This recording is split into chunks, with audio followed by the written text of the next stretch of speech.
We have known lots in different warriors and the cities that they are presenting with in the world. One of these is the Sparta. It is the land of the great warriors, the Spartans. It is a city-state located in the southeastern Peloponnese region of ancient Greece. Sparta, also known as Lacedaemon, while in the present-day region of southern Greece called Laconia. The Sparta is being dominated our minds on how brave they are. One of the contributions of Spartans in the book of history is the Peloponnesian War. It was a war fought in ancient Greece between Athens and Sparta. Sparta won and they defeated Athens with the leadership of Leonidas, the king of Spartans. Leonidas' father was the Spartan king Anaxandridas. He had two older brothers. It seemed unlikely he would represent the royal house of Aegean and become one of the two Spartan kings. However, his two brothers Darius and Cleomenes had died, also his father, who left no heir.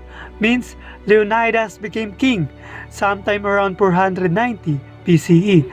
Leonidas was married to Gorgo, Cleomenes' daughter.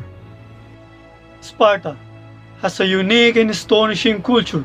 The culture was centered on loyalty to the state and military service. At the age of 7, Spartan boys entered a rigorous state-sponsored education, military training, and socialization program. It was known as the Agoge, the system that emphasized duty, discipline, and endurance. But the greatness of Spartans has been put to an end in the hand of the Persian army led by Xerxes I. This battle was commonly called the Battle of Thermopylae in 480 BCE. The battle was famous because of the heroic perseverance of the Spartans.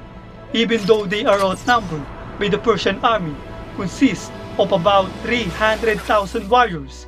Even the Spartan lost in the Battle of Thermopylae, their heroic persistence and the act of bravery are included in the book of history, which help us to understand what a great Spartan warrior and society is.